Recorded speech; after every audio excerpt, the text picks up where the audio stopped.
In just a few moments, I will be gone. I still don't know what to expect on the moon. Will I really be able to send messages to my friends? The Kuhenki, the animals of Not Cry. I'll never get to see them again. I wonder where I'll be when the next moon prayer night comes.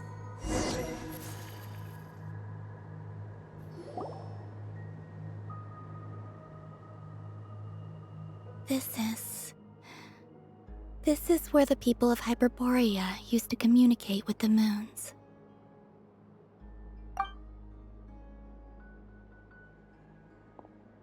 Eternal moon, frost moon, iridescent moon. When the power of all three converge... The gate to the moons shall open. Moon marrow preparations are complete. Only the final step remains. I'm sure Nasha Town is livelier than ever at this moment. Yeah, it's a shame you couldn't be there for it, but it's now or never, right? It's fine. I'm more than happy with this. My last piece of luggage. My only piece of luggage.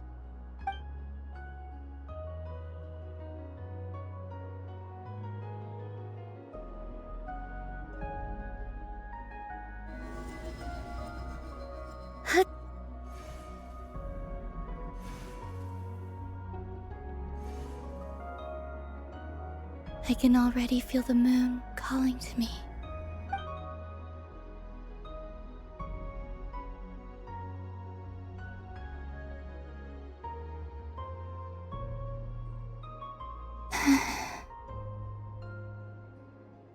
Your home lies on the far side of this light, Columbina. From now on, we will at last have a reason to pray to the true moon. Columbina. Yes? I'm listening. Be sure to come back and see us when you get the chance.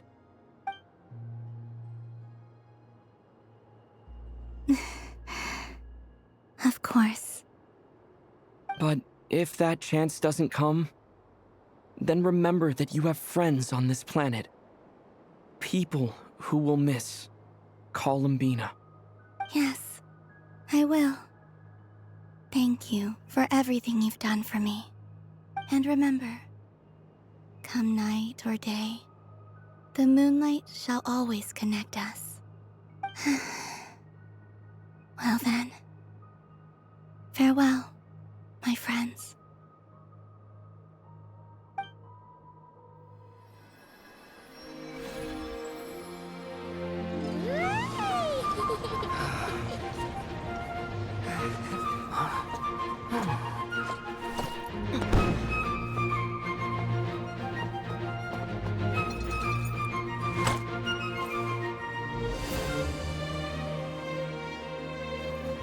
Thank you. This was my happiest night in Teyvat.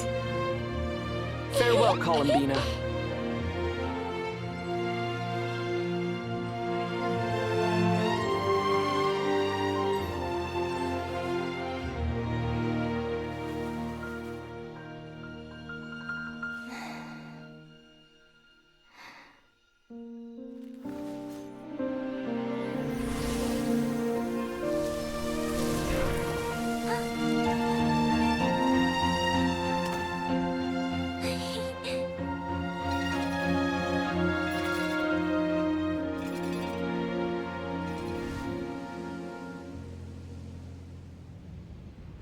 The moon really is closer than ever tonight.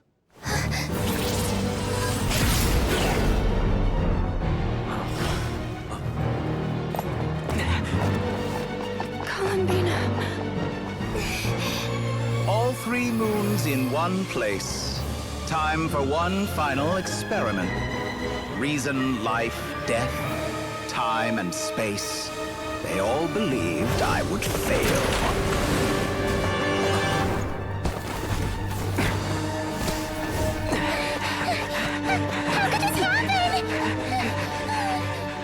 But Tevat's primordial power never did belong to the throne of heaven. And now, they are mine.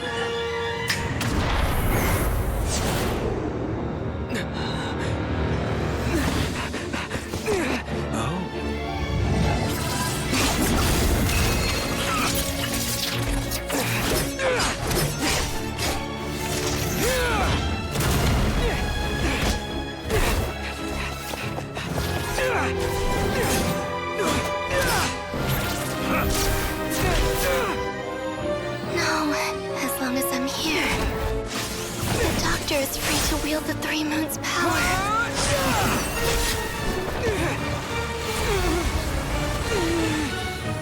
It's the only way.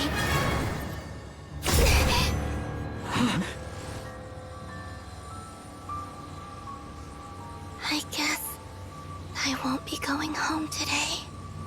Columbina! No!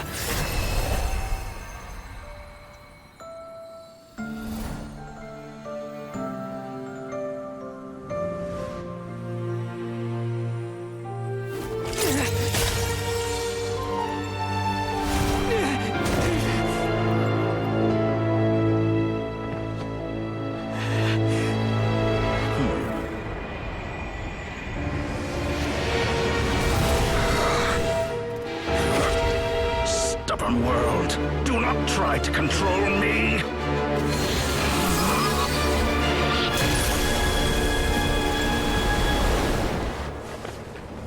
Columbina.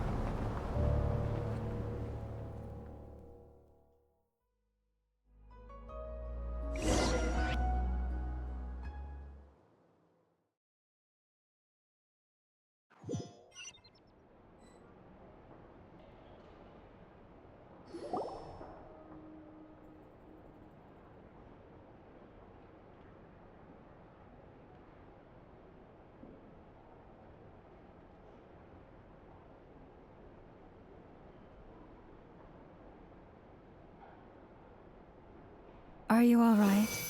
Do your wounds still hurt? I had someone prepare a little medicine that could prove effective. Take it if you need to. In that case, let me relate the contents of the call we made to Alice after the incident occurred. That Dottore is a crafty one. He distracted the Hexenzirkel by creating a huge fuss at Tevat's borders. I'd assumed that the cause was an abyssal intrusion from the outside world, which in fairness is a rather common occurrence. But after learning that you managed to influence the phantoms in Nordcry, I realized that perhaps this interference could have come from within Tevat instead. But we weren't able to change their fates. True, you couldn't change how their stories ended, but you did build some variables around yourself. Variables?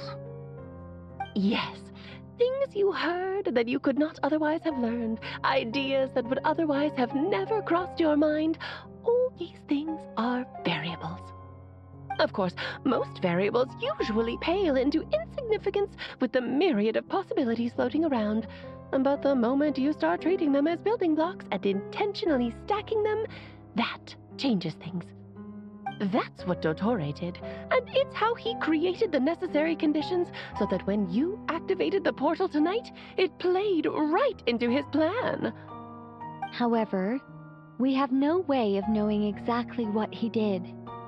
Yeah, we also need to ascertain Columbina's status. And that about sums it up. As I suspected, Dottore has disappeared completely. If it's any consolation, he wasn't able to control Columbina as he might have wished to. Oh no! What? She did what? All we saw was Dottore appeared and used some kind of power. The next thing we knew, he and Columbina were gone, and you were falling into the sea.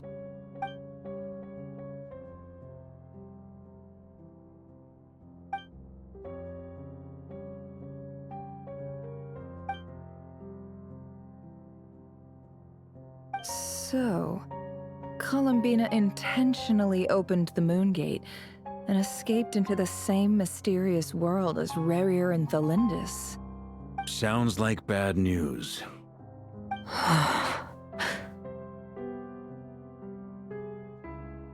Seen in that way, the Trilunar Syzygy and Rerir's emergence, Dottore might have been pulling the strings in both cases. According to Miss Alice, he is attempting to transcend his destiny and finish an experiment that only a god might complete. An utter lunatic. Wait a sec. Where's Hat Guy? Seems like he'd want to be here for this. He took off with the Dodo communication device after we spoke to Alice. He said he had a hunch that he wanted to investigate by himself. The look on his face was terrifying. I've never seen him like that before.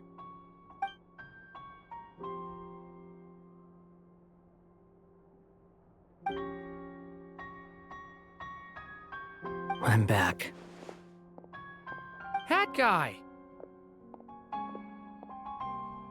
I went to look for the Hyperborean phantoms again. I think I've gotten to the bottom of it. I got them to talk to Nicole on the other end of the communications line. Turns out, the history they describe is different from how Nicole remembers it. Really? But how? Surely Nicole can't have been wrong. Because the phantoms are the ones who are deceived. They speak of a savior who appeared in their history. One who never should have existed. This savior promised to create a new moon within the false sky, and even bring back their moon goddesses. Foolishly, they believed in him, and told him everything he wanted to know about the moons. It's obvious that this was Dottore's doing. Now you mention it, the first time we entered the Hyperborean ruins, we heard the phantoms discussing their history, and I remember Nicole commenting that something sounded a little strange. But Dottore shouldn't have been able to get in there in the first place. He didn't. Nicole said that this was an anomalous state triggered by disruptions in the causal connections between phantoms from the same era. The variables that Dottore put in place were substantial enough that they even affected phantoms that he never met. So it's not that their memories were unclear. They'd been tampered with. That's exactly the possibility Dottore was trying to manufacture. He turned these variables into knowledge and engineered the situation so all that knowledge would fall into his hands. Then, he harnessed that knowledge on Moon Prayer Night to truly create a false moon. How is that even possible? To be precise, he exploited a weakness in the way the spell works. The spell senses Kuvaki to detect the moon's location. So, as long as the false moon more strongly resembled a moon than the frost moon beyond the skies, the gate would teleport Columbina to the false moon's location. In other words, to Dottore's side. Once he had her under control, the teleportation spell remained active, and he manipulated her power to seize both moon marrows. At that moment, the moon marrows disappeared right before our eyes.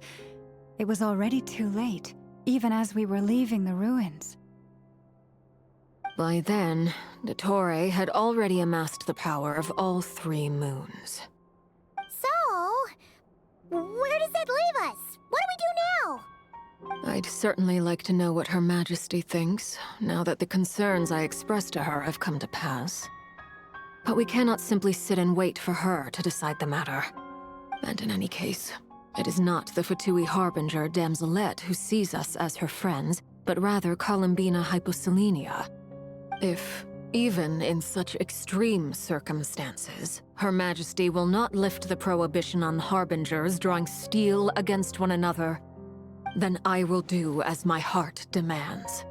I will fight as Peruware instead. Oh, Arlecchino! Time is short, so I'll make the first move.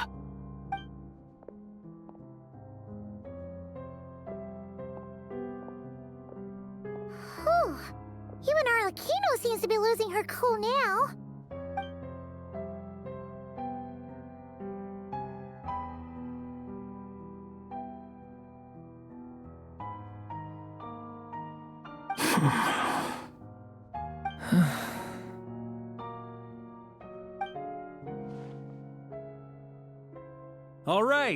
All right.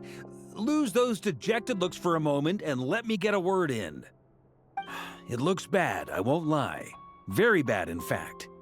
So Dotori's pulled some real dirty tricks to gain the upper hand. For now. And yeah, it's to the point where even the mages say that his variables have affected destiny.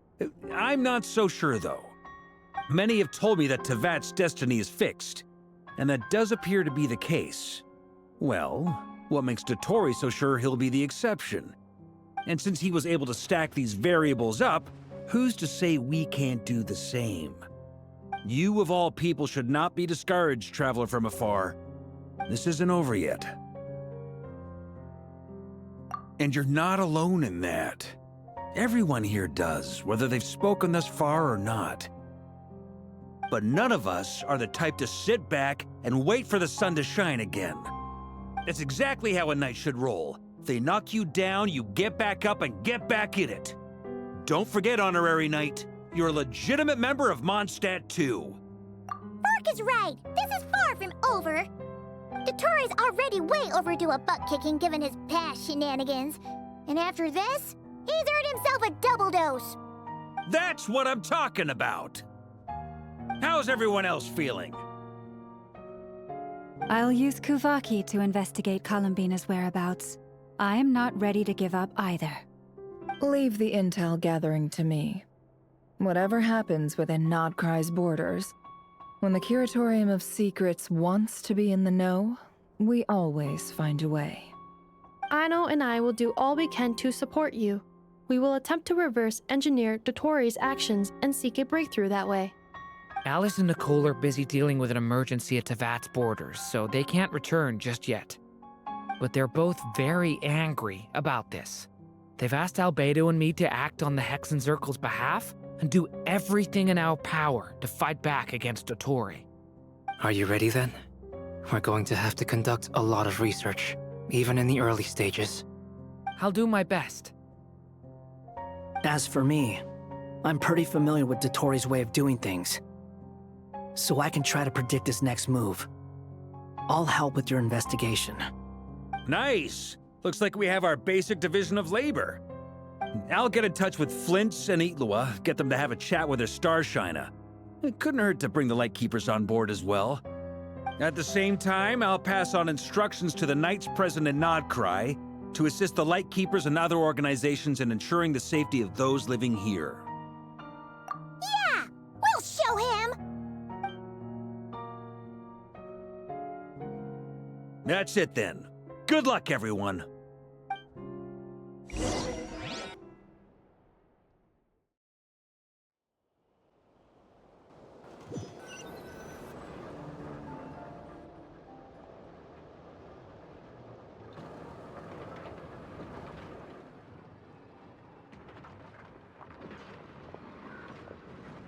I never thought that Columbina would become my real name. It went from being a Fatui code name to something my friends call me. And remember, come night or day, the moonlight shall always connect us.